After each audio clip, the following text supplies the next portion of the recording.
বলতেছেন, হুজুর আপনার সেই সুন্দর চেহারা তো দেখা যাচ্ছে না, দাড়িগুলো পাকা, চুলগুলো পাকা, কেমন বিরুদ্ধ বিরুদ্ধ মনে হয়। নবীজি ডেকে বললেন, আবু বকর ভুল দেখো নাই, যা দেখেছো তুমি ঠিক দেখেছো রে আবু বকর। আল্লাহ পাক আমার এত সুন্দর চেহারা দান করেছিল রে আবু বকর, এত সুন্দর মারাত্মক চেহারা আল্লাহ তাআলা আমাকে দিয়েছিল আবু বকর রে। এই কোরআনের 5খানা সূরা আমি নবীজি আমার অল্প বয়সে চুলদাড়িগুলো পাকায়া বৃদ্ধ বানাই ফেলেছে, আমার চেহারাটা নষ্ট করে ফেলেছে, আমার দাড়িটা পাকায় দিয়েছে, চুলগুলা পাকায় দিয়েছে। নবীজি কয় 109খানা সূরা আমারে কিছু করতে পারে নাই, এই কোরআনের 5খানা সূরা অল্প বয়সে আমার বৃদ্ধ বানাইছে।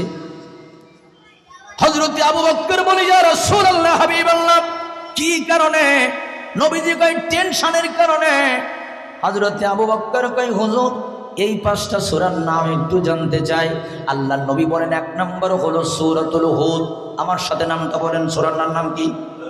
1 নম্বর হলো সূরাতুল হুদ, 2 নম্বর হলো সূরাতুল ওয়াকিয়া, 3 নম্বর হলো সূরাতুল মুরসালাত, 4 নম্বর হলো সূরাতুত তাকবীর, আর 5ম নম্বর হলো সূরাতুন নাবা।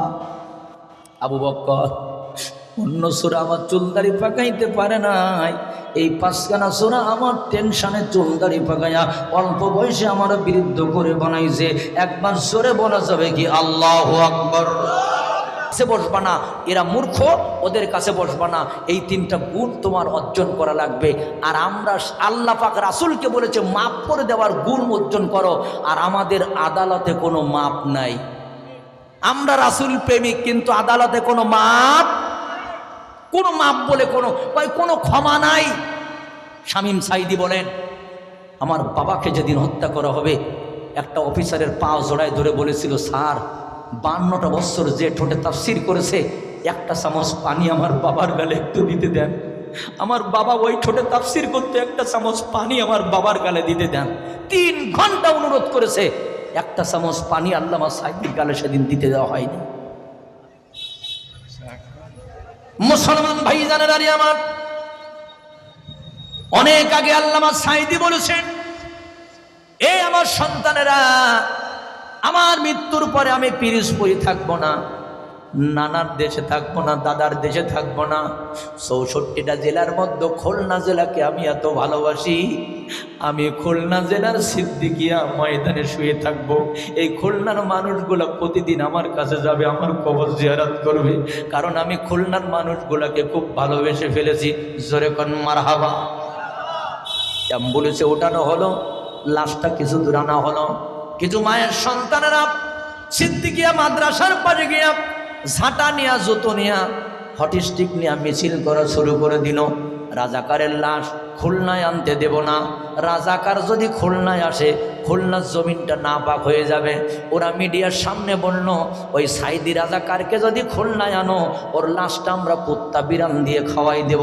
একবার জোরে বলা যাবে কি না? ওখানে 5 মিনিট বসার মতো কপাল ওর নাই। এটা ওর দোষ না, ওর কপালের দোষ, তা না হলে ওর মায়ের পেটের দোষ।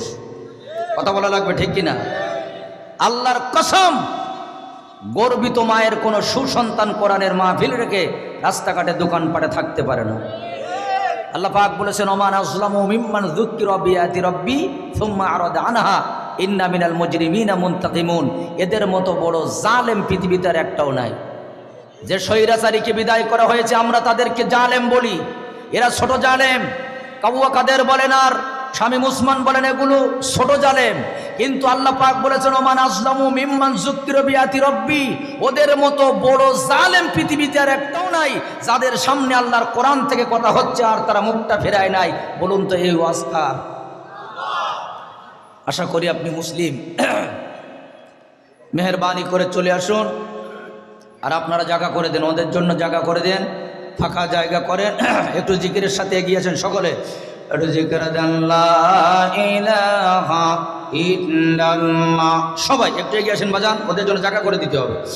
লা ইলাহা, মদিনা যাইতে পারলাম না, মদিনা দেখতে পারলাম না।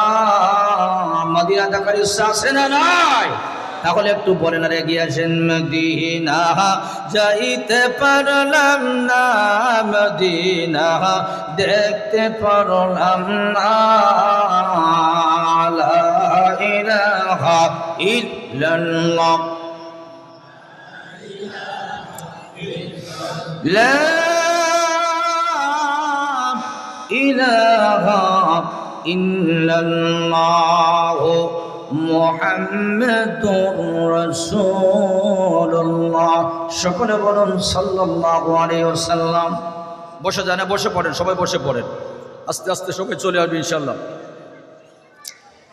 আলহামদুলিল্লাহ আলহামদুলিল্লাহি রাব্বিল আলামিন, আসসালাতু ওয়াসসালামু আলা সাইয়্যিদিল মুরসালিন ওয়া খাতামান নাবিয়্যিন ওয়া আলা আলিহি ওয়া আসহাবিহি আজমাইন। আম্মা বা'দ, فقد قال الله تعالى في كلامه المجيد وفرقانه الحميد। মরদুদ শয়তান থেকে আমরা সকলে পানাহ চাচ্ছি। আমার সাথে সকলে জবান ছেড়ে দিয়ে পড়ুন, আউযু বিল্লাহি মিনাশ শাইতানির রাজিম, বিসমিল্লাহির রাহমানির রহিম। وإنك لعلى خلق عظيم. وقال تعالى إن الله وملائكته يصلون على النبي يا أيها الذين آمنوا صلوا عليه وسلموا تسليما। সবাই দরুদ ইব্রাহিম পড়ুন, আল্লাহুম্মা সাল্লি আলা মুহাম্মাদ ওয়া আলা আলি মুহাম্মাদ কামা সাল্লাইতা আলা ইব্রাহিম ওয়া আলা আলি ইব্রাহিম ইন্নাকা হামিদুম মাজিদ। আল্লাহুম্মা বারিক আলা মুহাম্মাদ ওয়া আলা আলি মুহাম্মাদ কামা বারাকতা আলা ইব্রাহিম ওয়া আলা আলি ইব্রাহিম ইন্নাকা হামিদুম মাজিদ। একটু জিকির লা ইলাহা। ফ্যানের ব্যবস্থা করতে, গরম লেগে যাবে তো, খুব প্রচুর। কোনো লাইন আছে, কোনো লাইন একটা ফ্যান এখানে দেওয়ার জন্য দেখেন একটু ওনাদের বলে। লা ইলাহা মদিনার মাটিরে সকল শোক বুঝি তোর কপালে, মদিনার তোর বুকে আমার নবী, যার লাগি পাগল সবই, যার তরে হইল সৃষ্টি ত্রিভুবন। কদি আমি সারাক্ষণে কখন যাব সেখানে, কদি আমি সারাক্ষণে কখন যাব সেখানে, সয়ে না আর পরনে মদিনার মাটিরে সকল শোক বুঝি তোর কপালে। লা ইলাহা ইল্লাল্লাহ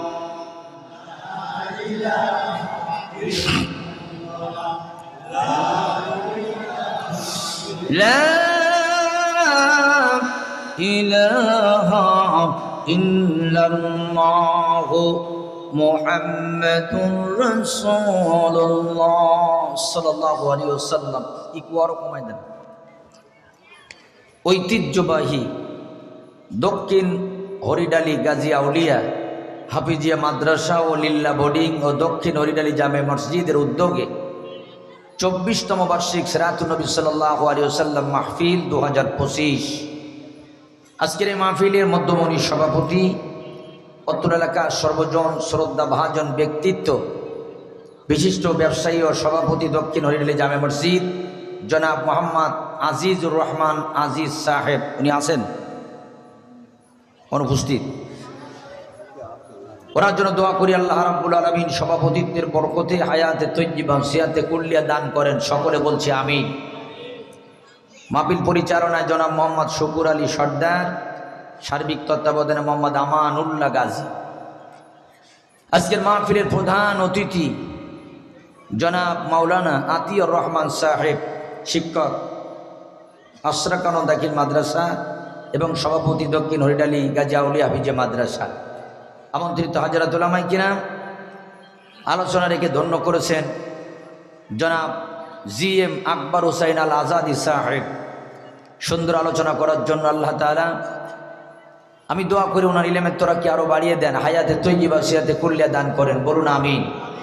আলোচনা রেখেছেন জনাব মোহাম্মদ হামিদুল ইসলাম হেলালি সাহেব সহ বিশেষ বক্তা জনাব হাফেজ মাওলানা মিজানুর রহমান।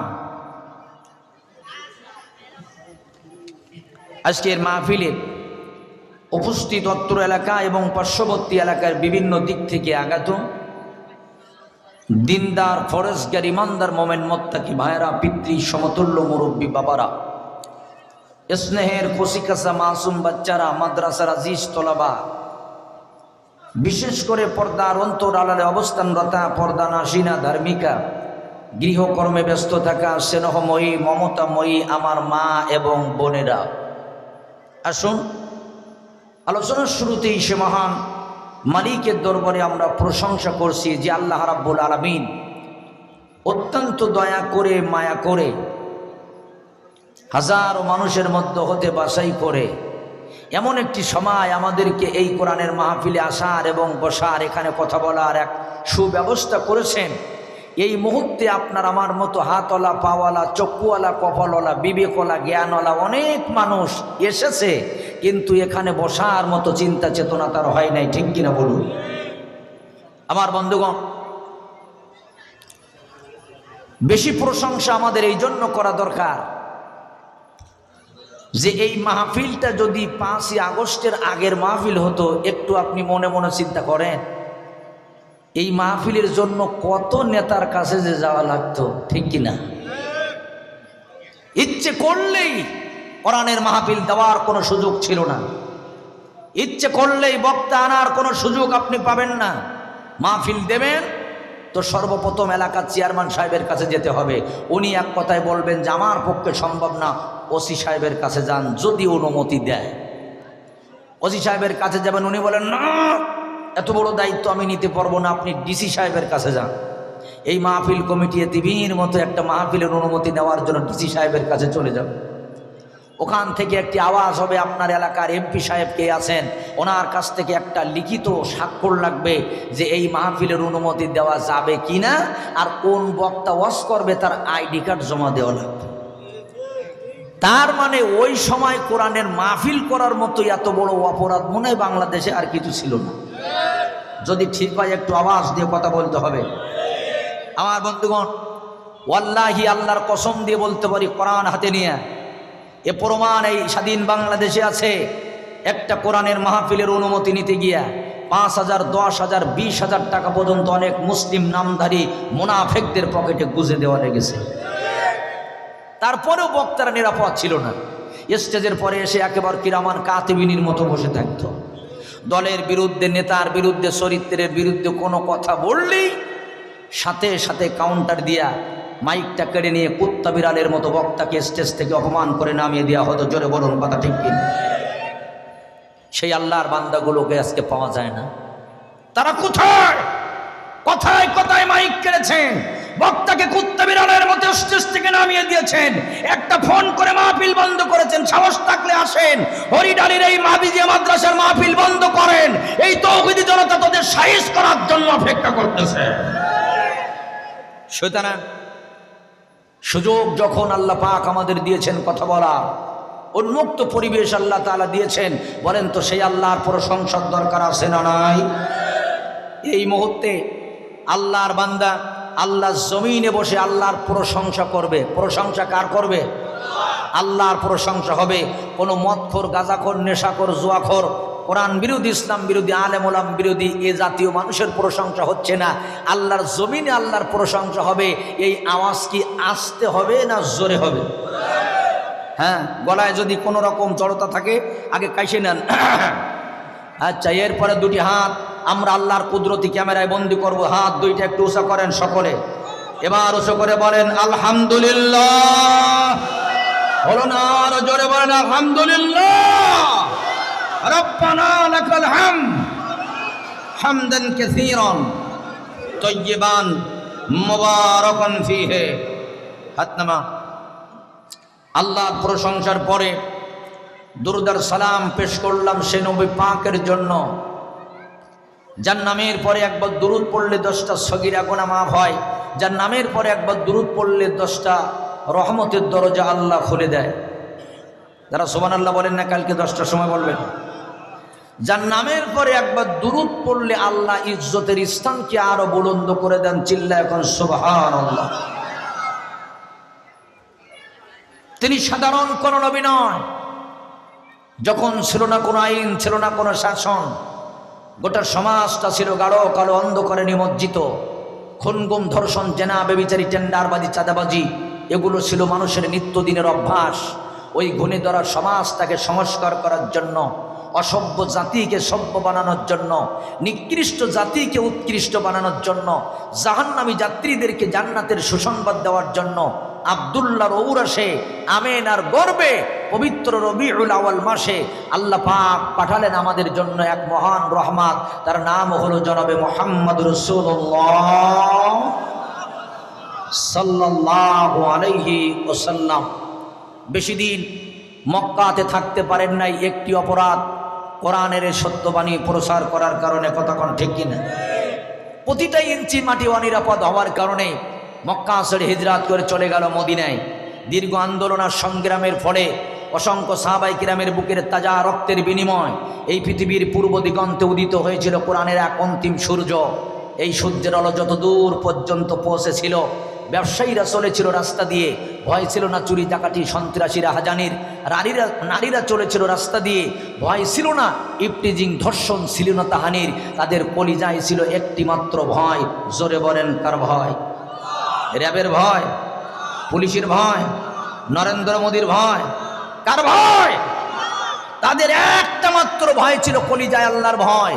আর তাদের জবানে একটা আওয়াজ ছিল, আমরা মুসলমান, এনেছি আল্লাহর পর ঈমান।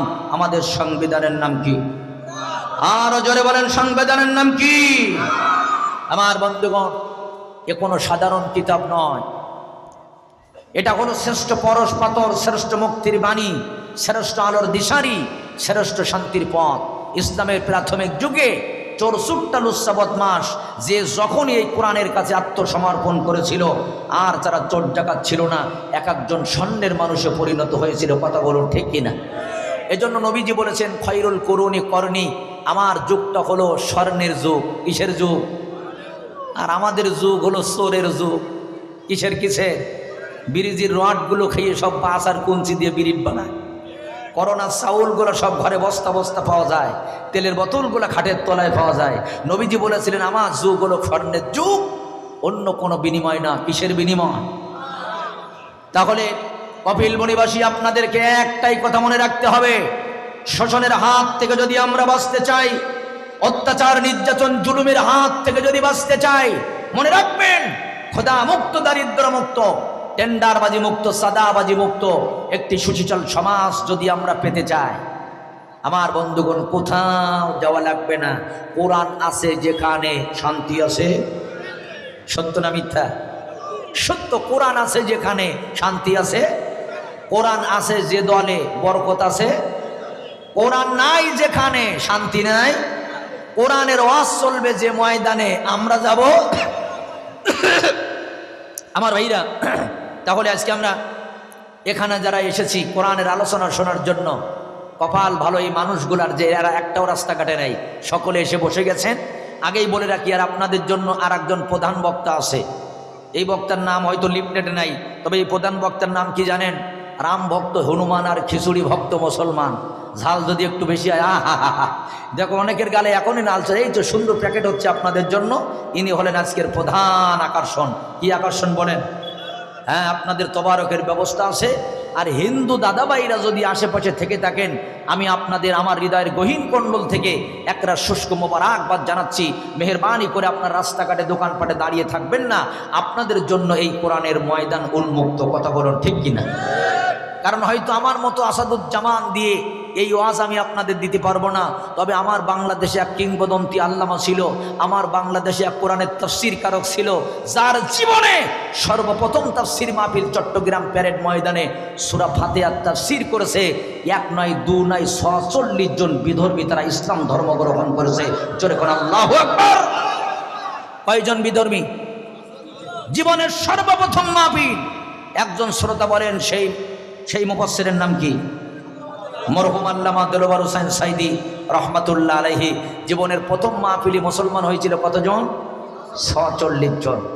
যার তাফসীর শুনে বেপর্দা নারীগুলা পর্দা করতো, ঠিক কিনা?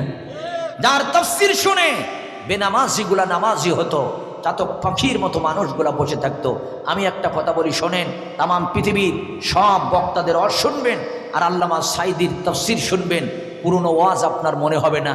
মনে হবে না 12 বছর আগের ওয়াজ, মনে হবে না 14 বছর আগের ওয়াজ, মনে হবে যেন গতকালকে একটা তাজা তাজা মেসেজ আল্লামা সাইদি দিয়ে গেছে।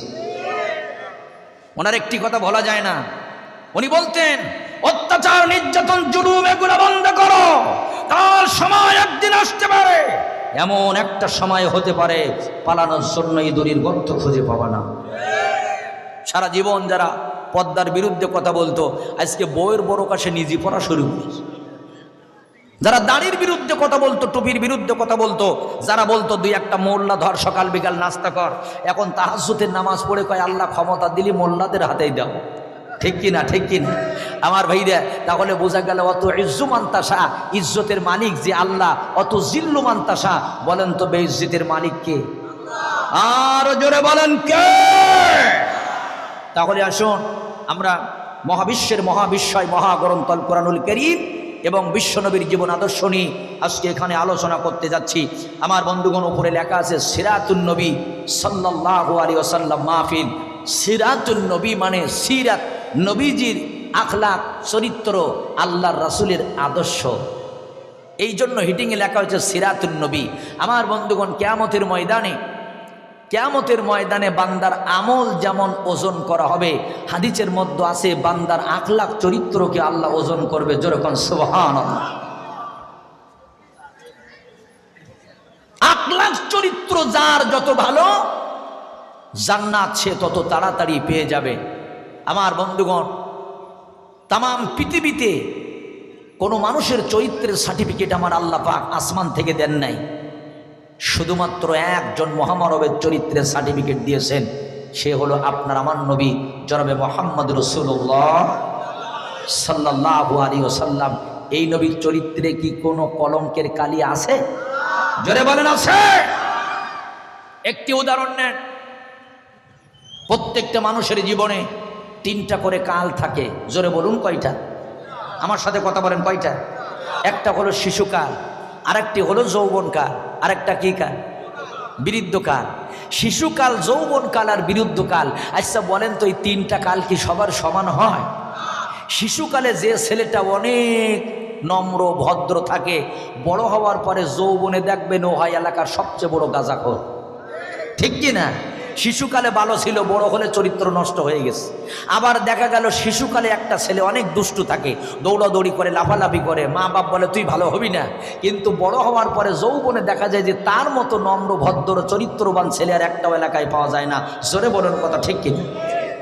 তাহলে শিশুকাল ভালো ছিল, যৌবনে খারাপ, আবার শিশুকালে খারাপ ছিল, যৌবনে ভালো, আবার দেখা গেল শিশুকালটা ভালো, যৌবনকালটা ভালো, বুড়ো বয়সে গিয়ে 2-1 চাচা এমন খারাপ হয়, বাথরুমে বেশি গোপাল বিড়ি না খালি চাচার পায়খানা ক্লিয়ার হয় না। কথা বলেন, কথা বলেন। তবে আপনাদের এলাকায় নেই। মসজিদের সামনের কাতারে নামাজ পড়ে রুমাল একটা ঘাড়ে দিয়ে 1300 টাকা চাচা সুদি মারে, তবে আপনাদের এলাকায় এই রোগ নেই। তাহলে বোঝা গেল শিশুকালটা ভালো হয়, যৌবনকাল খারাপ হয়। যৌবনকাল ভালো হলে বৃদ্ধকাল খারাপ হয়। তার মানে সবার কিন্তু 3টা কাল একরকম হয়। আমি আসাদুজ্জামান, আমারও 3টা কাল কিন্তু একরকম না, কোনো না কোনো একটা কাল হয়তো খারাপ। তাম পৃথিবী একজন মহামানব যার শিশুকালটা যেমন পবিত্র, যৌবনকালটা তেমন পবিত্র, তার বিরুদ্ধকালটাও আরো বেশি পবিত্র। মোট কথা দোলনাথ থেকে নিয়ে শুরু করে আর তার মৃত্যুর আগ মুহূর্ত পর্যন্ত আমার নবীর চরিত্রের উপরে কোনো কলঙ্কের কালি লাগানোর কোনো বেঈমানের সাহস হয় না। ঠিক কিনা বলে? যে নবীর চরিত্র হলো মহান চরিত্র। সুতরাং আমরা মুসলমান, আমরা মার অপমান সহ্য করতে পারি, বাবার অপমান সহ্য করতে পারি, সন্তানের অপমান সহ্য করতে পারি, কিন্তু কোন মুসলমানের সামনে যদি আল্লাহ রসুলের চরিত্র নিয়ে বাজে কথা বলে, কোন মুসলমান এটা সহ্য ধরতে পারে না, সহ্য করতে পারে না। জোরে বলেন ঠিক না? তবে সহ্য করতে পারে মুনাফেকেরা। জোরে বলেন কারা? মুনাফেকেরা। মুনাফেক কারা জানেন? হয়তো আপনাদের এলাকায় নেই, আগেই বলে নেই, এদের কোনো কিছু ঠেকে না, এদের জ্বালা করে না, জ্বলেও না। কারা জানেন? ওই যে 5ই আগস্টের আগে দেখলাম মিছিলের সামনে থাকতো 2-1টা মৌলবী দর, সকাল বিকাল নাস্তা কর, জামাত শিবির বিএনপির গোষ্ঠী উদ্ধার করে দিত। আল্লাহ, 5ই আগস্টের পরে সনাত করে ডিগবাজি দিয়ে এখন আবার এই দলের মিছিলের আগে থাকে। তুমি এই এলাকায় নেই, আগে থাকতো ওই দলের মিছিলের আগে, এখন থাকে এই দলের মিছিলের আগে। আমি একটা জিজ্ঞাসা করলাম, ভাই তুই এমন কেন? ওখানে আবার দেখি এখানে, ভাই হুজুর জীবন বাঁচানোর জন্য অনেক কিছু করা লাগে। এগুলো হলো আন্তর্জাতিক তাজা টাটকা মুনাফেক। জোরে বলেন কি জাতি? কি জাতি? আন্তর্জাতিক তাজা টাটকা মুনাফেক। আমরা তাদেরকে স্মরণ করতে দিয়ে যাই, মুনাফেকরা শোনো, যতই তোমরা আমাদের সাথে তাল মিলাও না কেন, আসাদুজ্জামানের দিয়ে যেমন কোরআনের তাফসীরের হক আদায় করা যাবে না। যারা আপনার আমার কলিজার টুকরা আল্লামা সাঈদীকে কেড়ে নিয়েছে, 40 বছর পরে যদি বঙ্গবন্ধু হত্যার বিচার বাংলার মাটিতে হতে পারে, আল্লাহর কসম আজ কাল আল্লামা সাঈদী হত্যার বিচার হবে, সাঈদী হত্যার বিচার হবে, সাঈদী হত্যার বিচার হবে। ঠিক কিনা বলুন আমার বন্ধুগণ? তাহলে মাহফিলের নাম হলো সিরাতুন নবী সাল্লাল্লাহু আলাইহি ওয়াসাল্লাম মাহফিল। এই সম্পর্কে বেশি ওয়াজ করা লাগবে না, একটা উদাহরণ দিলে আপনারা সিরাত বুঝতে পারবেন। আমার হাতে যেটা দেখতেছেন এটার নাম হলো মাহফিলের লিফলেট, তবে এটা কিন্তু মূল কপি না, এটার নাম হলো ফটোকপি। সবাই বলুন তো এটার নাম কি? সিরাত কাকে বলে আগে বুঝে নেন। এটার নাম হলো ফটোকপি। এই ফটোকপি তৈরি করার আগে কম্পিউটারওয়ালা আগে কিন্তু একটা মূল কপি তৈরি করেছিল, কারণ মূল কপি না তৈরি করলে ফটোকপি বানানো যায় না। মূল কপি হয় একটা, আর ফটোকপি হয় হাজার হাজার লক্ষ লক্ষ কোটি কোটি। মূল কপি কয়টা? ফটোকপি অনেকগুলো করা যায়। তাহলে একটা ছিল মূল কপি, বাকিগুলো ফটোকপি। আবার বলেন, একটা ছিল মূল কপি, বাকিগুলো। মূল কপিতে যা যা থাকে ফটোকপি তো তাই থাকে, নাকি বেশি থাকে? কোনো রকম 1 কিঞ্চিত পরিমাণ বাড়ানো যায় না। মূল কপিতে যা থাকে ফটোকপিতেও। সিরাত যারা আলোচনা শুনতে এসেছেন এখানেই সমাপ্ত হবে। সেটা হলো আল্লাহর রাসূল হলো মূল কপি, আমরা হব আল্লাহর রাসূলের, হ্যাঁ, এটার নাম সিরাত। রাসূল হবে মূল কপি, আমরা হব রাসূলের ফটোকপি। আল্লাহর রাসূলের ওঠা বসা, চলা ফেরা, খাওয়া দাওয়া, ঘর সংসার, রাষ্ট্রীয় সমাজ, পার্লামেন্ট, সংসদ ভবন থেকে নিয়ে একেবারে রান্নাঘর পর্যন্ত আল্লাহর নবী যেভাবে জীবন পরিচালনা করেছেন, এটাও যদি আমরা বাস্তব জীবনে পরিচালনা করতে পারি, এটার নাম হলো সিরাত, আর এটার নাম হলো আল্লাহর রাসূলের প্রকৃত উম্মত। জোরে বলুন কথা ঠিক কিনা? আর নামাজ নেই, কালাম নাই, উনি মাঝে মাঝে বলে আমার নামাজ পড়ি না তাই কি ইমান ঠিক আছে? এরকম আছে না? আছেন এরকম? আমার বন্ধুগণ, কিন্তু একজন কবি বলেছেন, মুসলিম হয় না জন্ম নিলে মুসলমানের ঘরে, কাফির মুমিন তো পাঠা হয় নামাজেরই পরে। নবীজি বলেছেন, এক কাফের আর মুসলমানের মধ্যে পার্থক্য হলো নামাজ। মুসলিম হয় না জন্ম নিলে মুসলমানের ঘরে, কাফির মুমিন তো পড়তে হয় নামাজের পরে। জীবন চলে গেলেও নামাজ, ও তোমার জীবন চলে গেলেও নামাজ হয় না যেন কাজা। এমনও তো হতে পারে তোমার জোহরে জানাজা। কেমন করে ঘুমাও তুমি, কেমন করে ঘুমাও তুমি, ফজর করো কাজা, এমন তো হতে পারে তোমার জোহরে জানাজা, ঠিক কিনা?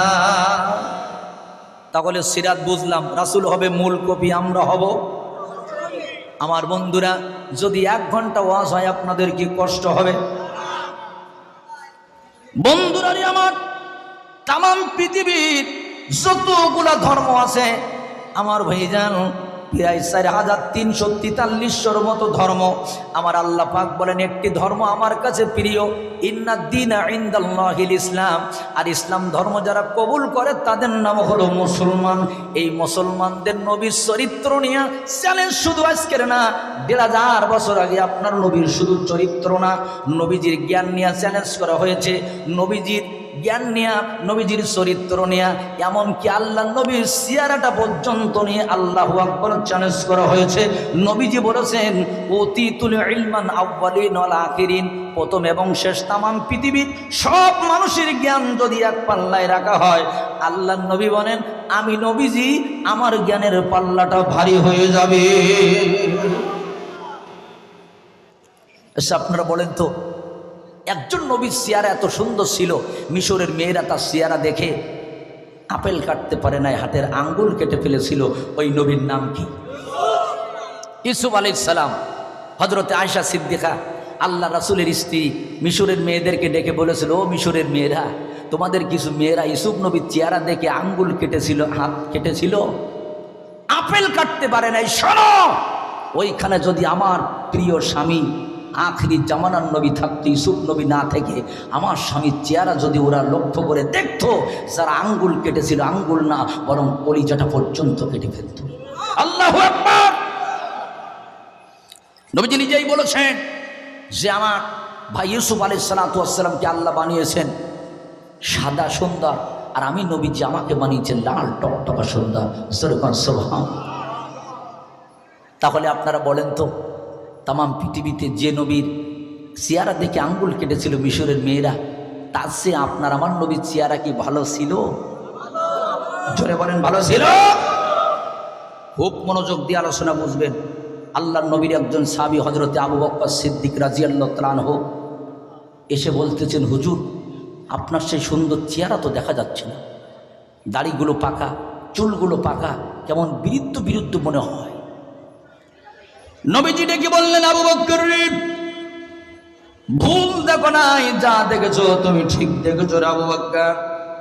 আল্লাহ পাক আমার এত সুন্দর চেহারা দান করেছিল রে আবু বকর, এত সুন্দর মারাত্মক চেহারা আল্লাহ তাআলা আমাকে দিয়েছিল।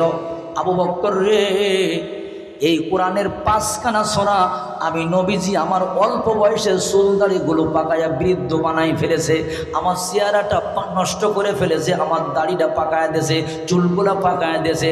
নবীজি কয় 109খানা সূরা আমারে কিছু করতে পারে নাই, এই কোরআনের 5খানা সূরা অল্প বয়সে আমার বৃদ্ধ বানাইছে। হযরত আবু বকর বলে, ইয়া রাসূলুল্লাহ, হাবিবাল্লাহ, কি কারণে?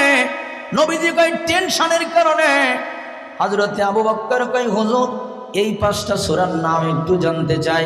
আল্লাহর নবী বলেন, 1 নম্বর হলো সূরাতুল হুদ। আমার সাথে নামটা বলেন, সূরার নাম কি? 1 নম্বর হলো সূরাতুল হুদ, 2 নম্বর হলো সূরাতুল ওয়াকিয়া, 3 নম্বর হলো সূরাতুল মুরসালাত, 4 নম্বর হলো সূরাতুত তাকবীর, আর 5ম নম্বর হলো সূরাতুন নাবা। আবু বকর অন্য সূরা আমার চুলদাড়ি পাকাইতে পারে নাই, এই 5খানা সূরা আমার টেনশনে চুলদাড়ি পাকাইয়া অল্প বয়সে আমার বিরুদ্ধ করে বানাইছে। একবার সূরা বলা যাবে কি আল্লাহু আকবার? কয় সূরায় চুলদাড়ি পাকাইছে?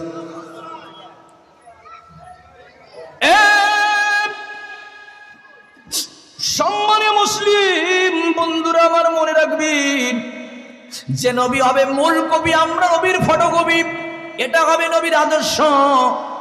আল্লাহর নবী যে সূরা পড়ে অল্প বয়সে টেনশনে চুলদাড়ি পাকাই ফেলেছে, আর আমরা ওই সূরা ফজরের সময় ইমাম সাহেবের কাছে শুনি। ওই সূরার হাফেজ আমার বাংলাদেশে অনেক আছে। ওই সূরা তেলাওয়াত করি, আমাদের ভিতরে কোনোদিন টেনশন আসে না, আমাদের ভিতরে কোনোদিন কিন্তু ভয়ও আসে না।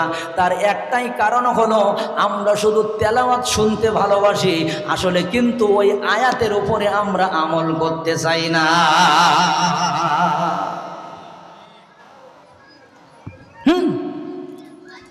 কোন মসজিদের ইমাম যদি ফজরের সময় পড়ে ওয়ামান লাম ইয়াহকুম বিমা আনজালাল্লাহু ফাউলাইকা হুমুল কাফিরুন, মুসল্লিরা বের হয়ে বলবে আমাদের হুজুর হলো একের হুজুর, কি সুন্দর চমৎকার সুর, এ হুজুরির বেতন বাড়াই দিও কিন্তু ইমামতি যেন নষ্ট না হয়। এখন হুজুর যদি বলে শোনো তোমরা তেলাওয়াত শুনে আমার এত ভালোবাসো, একটু অর্থ শুনে যাও, ওয়ামাল্লাম ইয়াহকুম বিমা আনজালাল্লাহু ফাউলাইকা হুমুল কাফিরুন, কোরআন দিয়ে যদি বিচার না করা হয় ওগুলো কাফের। ওগুলো কি? কাফের। আচ্ছা এই ওয়াজ করার পরে হুজুর কি আর ভালোবাসার পাত্র থাকবে? তেলাওয়াত শুনলে হুজুর সবার প্রিয় হয়, তেলাওয়াত শুনে চোখের পানি ছেড়ে দিয়ে কেঁদে দেয়। কিন্তু হুজুর যদি ওই আয়াতের তাফসীর করে শুরু করে দেয়, হুজুর যদি ওই আয়াতের তরজমা করা শুরু করে দেয়, আমার দেশের এক শ্রেণীর মানুষ আছে ওরা বলে হুজুর রাজনীতি করবেন না, হুজুর আপনি এমন ওয়াজ করেন বাবা কান্দো, কান্দাই দেবেন, শুধু কান্দাই দেবেন, হুজুর বড় ওয়াজ করার দরকার নেই, তাহলে রাজনীতি হয়ে যাবে। জোরে বলেন আছে না না? মনোযোগ দিয়ে ওয়াজ শুনতে হবে। কয়টা সূরা চুলদাড়ি পাকাইছিল কথা বলা লাগবে? হ্যাঁ, ওই 5টা সূরার আলোচনা হবে, কষ্ট হবে না তো বন্ধুগণ? সূরাতুল আলে ইমরানের 181 নম্বর আয়াত, জোরে বলেন কত নম্বর? এই আয়াতের তাফসীর একটা মজার তাফসীর দেখেন, খুব মজার তাফসীর। আল্লাহর নবী এক ইহুদির কাছে হযরতে আবু বকরকে দাওয়াত পাঠাইছেন, কালেমার দাওয়াত। কিসের? হযরতে আবু বকর যখন কালেমার দাওয়াত দিয়েছেন ইহুদির কাছে, ইহুদি প্রথম কথা বলল তোমাদের আল্লাহ হলো গরিব, আল্লাহ হলো ফকির, এই ফকির আল্লাহর উপরে আমরা ঈমান আনতে পারবো না, গরিব আল্লাহর উপরে ঈমান আনতে পারবো না। যেই বলেছে হযরতে আবু বকর জামার হাতাটা গুটাইয়া ওর কান পাটিতে দেশে একটা সর। কয়টা জোরে কোন কয়টা? তাফসীরে আসছে ইহুদি কানটা ধরে নবীজির দরবারে এসে বললেন ইয়া রাসূলুল্লাহ আপনার সাহাবী হযরত আবু বকর আমার এই কানে একটা সর মারছে। আল্লাহর নবী মুস্কি হাসি দিয়ে বললেন তোমার ভুল হচ্ছে, এ সরটা আমার আবু বকর মারিনি, যে মেরেছে তার নাম হলো ওমর। কারণ নবী জানে যে এই কাজ আবু বকরের দ্বারা হয় নাই, করলে কে করতে পারে? ওমর করতে পারে। লোকটা আবার এসে বলতেছেন হুজুর আমার কান ফটফট করতেছে, হুজুর বিচারটা সুষ্ঠুভাবে করে দেন, আপনার সাহাবী হযরতে আবু বকর আমার কানে একটা সর দিয়েছে। নবীজি বললেন তোমার ভুল হচ্ছে, সরটা আবু বকর মারে নাই, চর মেরেছে কে? ইহুদি বলল হুজুর আমি আপনার সাহাবী আবু বকরকে যেমন চিনি ওমরকেও চিনি, কে আবু বকর আর কে ওমর এটা আমার শেখানো লাগবে না। আল্লাহর নবী বুঝলেন তাহলে এর মধ্যে মনে একটা সমস্যা আছে। নবীজি ডাক দিলেন আবু বকর এই দিকে আসো। হযরতে আবু বকর সিদ্দিক রাদিয়াল্লাহু তাআলা আনহু হাজির। আল্লাহর নবী বলেন আবু বকর তুমি কি এই ইহুদিরে মারছো? হযরতে আবু বকর মাথাটা নিচু করে কয় হুজুর হ্যাঁ, সরটা ওমর মারে নাই, সরটা আমি দিছি। জোরে কোন মারহাবা। নবীজি অবাক হয়ে গেলেন যে মারার কথা কার আর মাইল কি। নবীজি ডেকে বললেন আবু বকর কোন কারণে ইহুদির কানে চড় দিছো? হযরত আবু বকর কয় ইয়া রাসূলুল্লাহ কালেমার দাওয়াত নিয়ে গেলাম, লোকটা আমার আল্লাহকে ফকির বলে গালাগালি করলো, আল্লাহকে গরিব বলে গালাগালি করলো, ধৈর্য ধরতে পারি না, সরটা আমি মারছি। আল্লাহর নবী প্রথম কথা বললেন সে যে আল্লাহকে গরিব বলেছে, আল্লাহকে ফকির বলেছে তার প্রমাণ কই? সাক্ষী নিয়ে আসো। কিসের কথা বললেন? সাক্ষী নিয়ে আসো। যেই না বলেছে সাক্ষী নিয়ে আসো, সাথে সাথে জিবরাইল আলাইহিস সালাতু ওয়াস সালাম এসে হাজির। ইয়া রাসূলুল্লাহ আপনি আবু বকরের কাছে সাক্ষী চান। হযরতে আবু বকরের পক্ষে স্বয়ং আসমানের মালিক আমার আল্লাহ সাক্ষী হয়ে গেছে। নবীজি অবাক হয়ে গেলেন। আবু বকরের পক্ষে আসমানের মালিক আল্লাহ সাক্ষী কয়, হ্যাঁ। জিবরাইল নবীরে শোনাই দিলেন, লাকাদ সামিআল্লাহু কাওলাল্লাযীনা ক্বালু ইন্নাল্লাহা ফাকীরুন ওয়া নাহনু আগনিয়া। জোরে কোন আল্লাহু আকবার। আমার ভাইরা, আল্লাহ পাক বলেন, কি আমাকে ফকির বলেছে আর কি আমারে গরিব বলেছে, আর নিজেরে ধনী দাবি করেছে, কেউ জানে না, জানে কে? আল্লাহ। আমি আল্লাহ সাক্ষী। আল্লাহ নবী ইহুদির দিকে তাকাই বলে, ইহুদির আবু বকর তো এমনি মারে নাই, আল্লাহরে ফকির বলছো, গরিব বলছো, আমার আল্লাহ আয়াত নাজিল করে আমারে শোনাই দিয়েছে, সুতরাং এই আয়াতের দলিলে তোমার মারা ঠিক আছে। তাহলে এখানে বোঝা গেল উমার ছিল নরম, আবু বকর উমার ছিল গরম। যে রাস্তা দিয়ে হাঁটে ইবলিস 40 দিন ওই রাস্তা দিয়ে যায় না। আর হযরতে আবু বকর হলো নরম, মারার কথা হযরতে উমারের, মেরেছে হলো হযরতে আবু বকর। তাহলে এই আয়াতের দলিলে মাঝে মাঝে বোঝা যায় যে নরম মানুষও মাঝে মাঝে গরম হওয়া লাগে। কথা বলা লাগবে কিন্তু। আয়াত নাম্বার সূরা আলে ইমরানের 181। কত কত কত? সূরা আলে ইমরানের 181 নাম্বার আয়াত। মাঝে মাঝে নরম মানুষও গরম হওয়া লাগে। আমরা হুজুরিরা এমনি এমনি মাঝে মাঝে চিল্লাই না, এমনি এমনি জোরে কথা বলি না। আমরা জোরে কথা কেন বলি জানো? এদেশের উন্নয়নের জন্য আমরা চিল্লাই না, ব্রিজের জন্য আমরা জোরে কথা বলি না, রাস্তাঘাটের জন্য আমরা জোরে কথা বলি না। আমরা চিল্লাই তখন আল্লাহর জমিনে আল্লাহর কোরআনের বিরুদ্ধে কোন আইন পাশ হয় যখন। আমরা হুজুরিরা উত্তেজিত হই তখন, আমরা জোরে কথা বলি তখন। আল্লাহর জমিনে আল্লাহর রাসূলের ইজ্জত নিয়ে ছিনিমিনি খেলা হয় যখন। সত্য করে বলেন তো হরিডালির মানুষ, আপনার সামনে যদি কোরআনের অবমাননা করা হয়, এটা কি মানা যাবে? যে জোরে আপনারা বললেন, এই যে কিছুদিন আগে, 1 মাসও হয় নাই, এই বাংলাদেশে নর্থ সাউথ ইউনিভার্সিটির এক কুলাঙ্গার অপূর্ব পাল, সে এই কোরআন শরীফ পায়ের তলে ফেলাইয়া পিষে আবার ভিডিও করে সেটা নেটে ছেড়ে দিয়েছে। কি আপনারা অনেকে দেখছেন না? তুই একজন বলবেন, হুজুর ওর ব্রেনের সমস্যা। আরে গাধা, নর্থ সাউথ ইউনিভার্সিটিতে যারা ভর্তি হয় সাধারণ কোনো ব্রেন নিয়ে ওখানে ভর্তি হতে পারে না। এটা ডাহামিথ্যে কথা। যদি কেউ বলে ওর ব্রেনের সমস্যা, আমি বলবো ঠিক আছে, আল্লাহর কোরআন পায়ের তলে ফেলেছে, অপমান করেছে, সেটাকে আবার নিজে নিজে ভিডিও করে নেটে ছেড়ে দিল কি কারণে? সুতরাং তোমরা যারা তার পক্ষে কথা বলতেছ, আমরা মনে করি তুমি হইলে ইহুদিদের দালাল। এই সাতক্ষীরার দেবাটায় সোহাগ নামের এক মুসলিম মায়ের সন্তান, একে মুসলিম বলা যাবে না, এই নাস্তিক, সেও আল্লাহর কোরআনকে অবমাননা করেছে। সুতরাং শুধু নামাজ ফরজ এটা মনে করে জান্নাত পাবেন না, শুধু রোজা ফরজ এটা মনে করে জান্নাত হবে না, জিকির আর তাসবিহ দিয়ে জান্নাত পাওয়া যাবে না। নামাজ যেমন দৌড়ায় গুরুত্বের সাথে পড়তে হয়, আল্লাহর কোরআনের অবমাননার প্রতিবাদ এইভাবে করতে হবে। ভাই জানলারি আমার, তাহলে আমরা এখানে আলোচনা করব আল্লাহ রাসূলের জীবন আদর্শ নিয়ে। আপনারা বলেন তো, কয়টা সূরা নবীজির চুল দাড়ি পাকাইছিল মনে আছে? আরেকবার বলেন। 5টা। এক এক করে এই 5টা সূরার 5খানা আয়াত নিয়ে আমরা আলোচনা করব। হয়তো বেশি দূরে আমরা যেতে পারবো না। সূরাতুন নাবা 40 নম্বর আয়াতে কারিমার শেষে একটু অংশ দেখবেন, আল্লাহ রাব্বুল আলামিন ডেকে বললেন, ওয়া ইয়াকুলুল কাফিরু ইয়া লাইতানি কুনতু তুরাবা। জোরে কোন আল্লাহু আকবার। এর অর্থ হলো, হায় আমরা যদি মাটি হতে পারতাম। আমি অবাক হয়ে গেলাম যে কাফের বেঈমানেরা মাটি হবে কেন? এদের মাটি হওয়ার কি দরকার? আমার বন্ধুরা, আমি অনেকগুলা তাফসীর স্টাডি করা শুরু করে দিলাম, অবাক হয়ে গেলাম আমি। এ দক্ষিণ হরিডালির মুসলমান, 2 চোখ দিয়ে সেদিন টপ টপ করে পানি পড়েছিল। এই ওয়াজ আমি জীবনে জানতাম না। সেদিন ওই তাফসীরের মধ্য দেখে আমার বাজান, আমার টেনশন বেড়ে গেল। কিয়ামতের ময়দানে আমরা জানি মানুষের বিচার আর জিনের বিচার আগে হবে, কিন্তু তাফসীর কারকেরা বলেছেন না না, কিয়ামতের ময়দানে সবার আগে আমার আল্লাহ পাক হিংস্র জীবজন্তুর বিচার করবে। সব জীবজন্তুর বিচার আগে হবে না, আগে হবে হিংস্র জীবজন্তুর বিচার।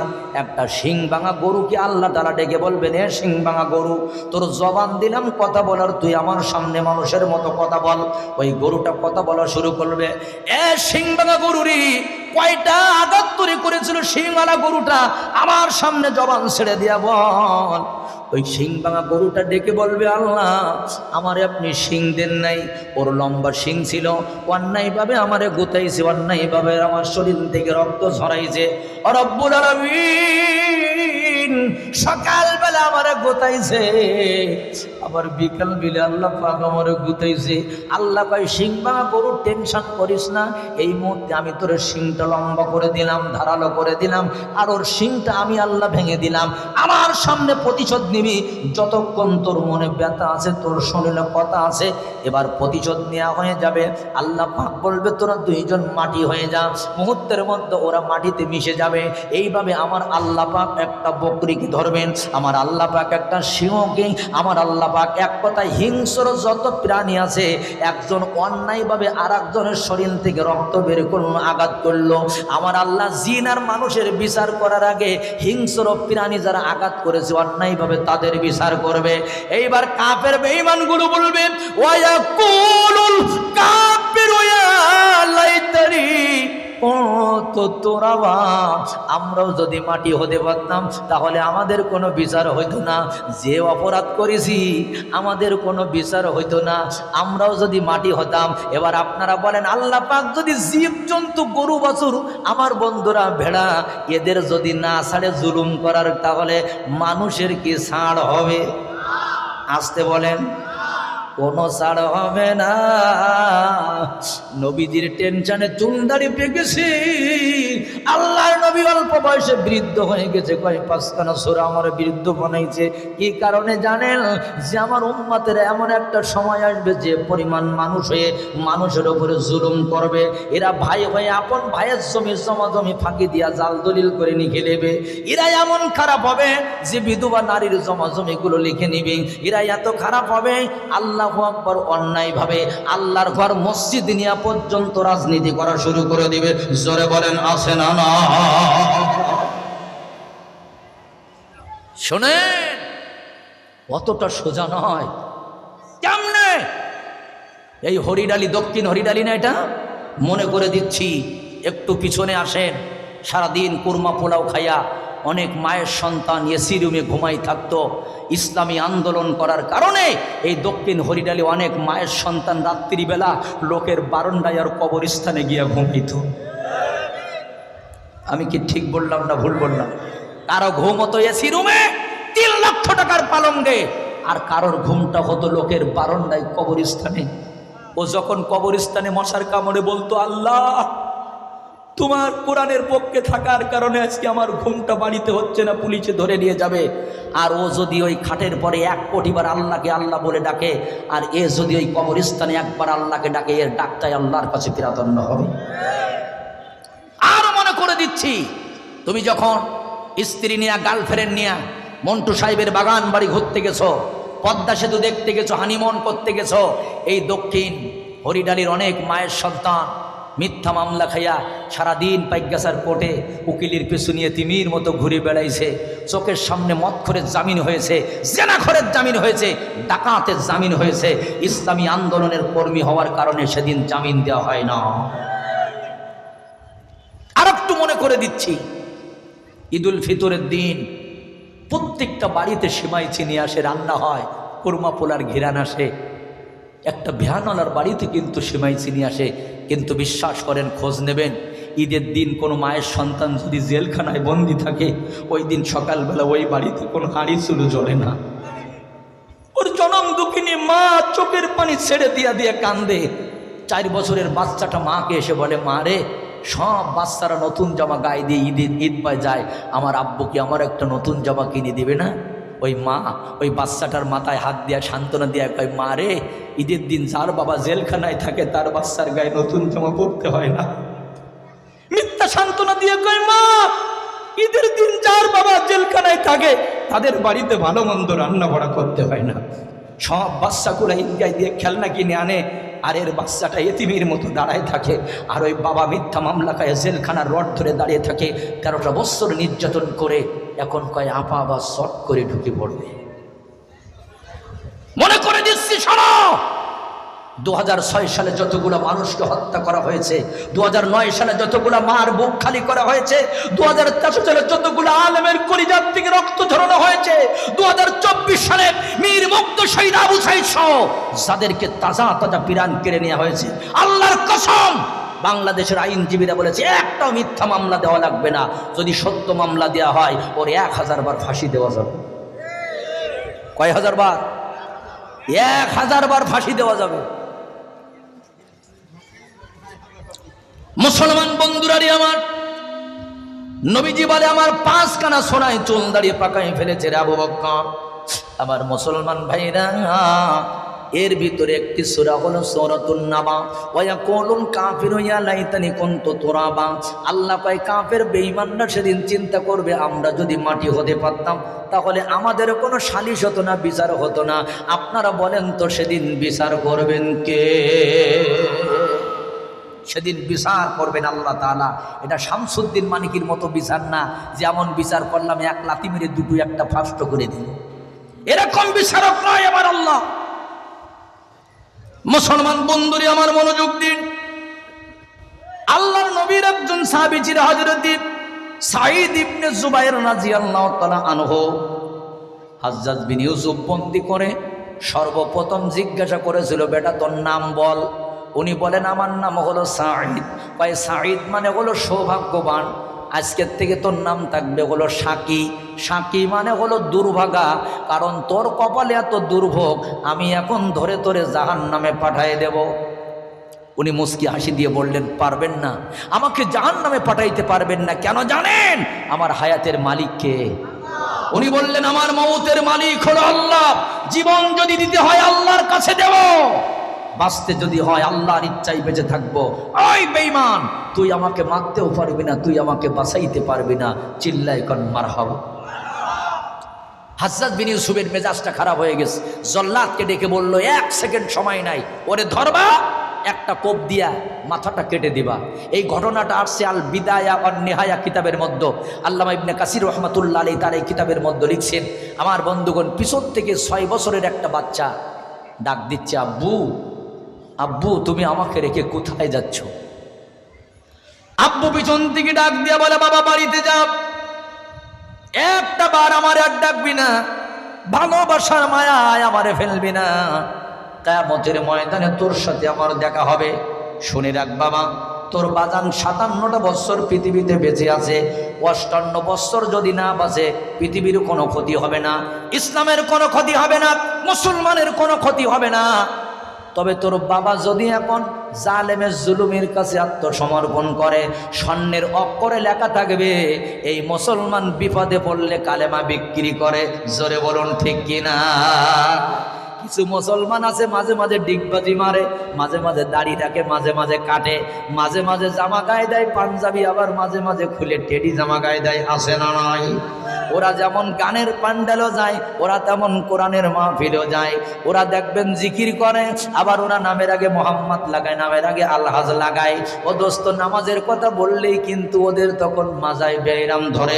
এজন্য কবি বলেছিল, হ্যাঁ তোমরা কেমন মুসলমান, তুমি কেমন মুসলমান, নামাজেরই কইলে কথা দেখায় কত অজুহাত, ঘাড়ে ব্যথা পায়ে ব্যথা আবার বলে গিরাই ভাত। কথা বলুন ঠিক কিনা ভাইজান? এইরকম অজুহাত দেখায়, এগুলো কিন্তু অরিজিনাল মুসলমান না। উনি বলেছিলেন, শোন, জীবন যদি দিতে হয় কার কাছে? আল্লামা সাঈদী বলেছিল, বিড়ালের মতো 500 বছর বেঁচে থাকতে চাই না, সিংহের মতো 1 ঘন্টা বেঁচে থাকতে চাই। হাসতে হাসতে ফাঁসির মঞ্চে যাব, রাষ্ট্রপতির কাছে জীবন ভিক্ষা চাওয়া হবে না। বন্ধুরে, জল্লাদ বলে, বেটা সময় নাই, কি খাবি? সন্তানের সাথে দেখা করবি? ভাই কিছু লাগবে না, মরার আগে শুধু 2 রাকাত নামাজ পড়ার একটু ব্যবস্থা করে দিস। আমার মুসলমান ভাইরা 2 রাকাত নামাজ পড়ে নিলেন। সাঈদ ইবনে জুবাইর মরার জন্য মাথাটা উনি উত্তর দিকে দিলেন, পা দক্ষিণ দিকে দিলেন, শুয়ে আছে আর কয় জল্লাদ মরার আগে আল্লাহর কোরআন থেকে একখানা আয়াত আমারে পড়তে দিবি, কারণ আমি একজন কোরআনের হাফেজ। জল্লাদ কয় পড়ে নে, জীবনের শেষবার আর তো পড়তে পারবি না। উনি কোরআনের কোনো আয়াত পছন্দ না করে ওই আয়াতখানা মনোনীত করে নিলেন। ওই আয়াতখানা আমার সাথে পড়বেন, ইন্নী ওয়াজ্জাহতু ওয়াজহিয়া লিল্লাযী ফাতারাস সামাওয়াতি ওয়াল আরদ। জোরে কখন আল্লাহু আকবার। ওই আল্লাহর দিকে মুখটা ফিরালাম, যে আল্লাহ আসমানের মালিক, যে আল্লাহ জমিনের মালিক। আমার ভাইরা হাজ্জাজ বিন ইউসুফ জোর করে ঘোরায় দিস, মাথা পাত দিকে, পা মাথার দিকে উনি পড়ে নিল, ফাইনামা তুয়াল্লু ফাসাম্মা ওয়াজহুল্লাহ। আল্লাহ কয় বান্দা তুই যেদিক থাকিস না কেন আমি আল্লাহ তোর সব দিকে আছি। এবার তাই উড় করে দেওয়া হলো, মাটির সাথে মুখটা লাগানো হয়েছে। সাইদ ইবনে জুবায়ের মরার আগে শেষবারের মতো আয়াতখানা পড়ে নিল, মিনহা, আমার সাথে পড়েন, মিনহা খালাকনাকুম ওয়া ফিহা নুঈদুকুম ওয়া মিনহা নুখরিজুকুম তারাতান উখরা। যেই পড়েছে একটা কোপ দিয়ে মাথাটা আলাদা করে দিস।